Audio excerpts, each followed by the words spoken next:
पापा को बोल देना कि आटा दाल जो रखा है सब जाके गरीब को दे आए जाके, क्योंकि घर में तो जरूरत है नहीं अब खाना पीना बनाने की। खुद ही इतने रेस्टोरेंट खुल गए हैं, माँ की रसोई, माँ की मिठाई, माँ का खाना खाओ जाके भाई। जब इतनी सारी माएँ हैं तुम लोगों को खिलाने पिलाने के लिए, तो अब घर के खाने की क्या जरूरत है, ना तो हमारी जरूरत है तुम लोगों को। बोलते नहीं है कि कौवा को चाहे जितना दूध घी खिला दो मुंह जाके नाली में ही मारेगा। यही हाल है इन कपूतों का। हम चाहे जितना यहाँ गर्मी में मर मर के साफ सुथरा खाना बनाए, लेकिन जब तक 10 हाथ का छुआ हुआ और 75 पसीना का लपटा हुआ खाना नहीं खाएंगे, चैन नहीं मिलेगा इन लोगों को। जब से ये ऑनलाइन सब हो गया, पूरी की पूरी जनरेशन तबाह करके रख दी। एक बटन दबाओ नहीं कि चले आ रहे हैं फूफा इनके फटफटिया से फुर फुर करते हुए, ये लो चाउमीन, ये लो पिज्जा, ये लो बर्गर। जहर भी दे दो हमको थोड़ा, क्योंकि हमारी जरूरत तो तुम लोगों ने खत्म कर दी है। अब मनुष्य का शरीर 5 तत्वों से बना था, क्षिति जल पावक गगन समीरा। इन लोगों का अलग 5 तत्वों से बना है, chowmein, samosa, momos, pizza. Mummy एक तो भूल ही गई। हाँ तो ले आओ, कर दो ऑर्डर, उसको भी शामिल कर लो। बादशाही में कमी थोड़ी ना है तुम लोगों के कोई। लेकिन रेस्टोरेंट वालों को दोष देने से क्या फायदा, जब अपनी ही औलाद बेगैरत निकल जाओ। गाने की लाइन नहीं है कि अपने ही गिराते हैं नशे मन में बिजलियां,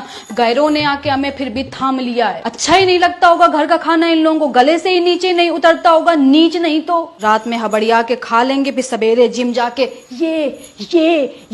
ये करने से बेटा सेहत नहीं बनती। अच्छा खाओ, हरी सब्जी खाओ, तभी सेहत बन पाएगी। जो सोच रहे हो कि बाहर का खाना खा के ऐसे कर लो, तो इससे सेहत नहीं बनेगी तुम्हारी।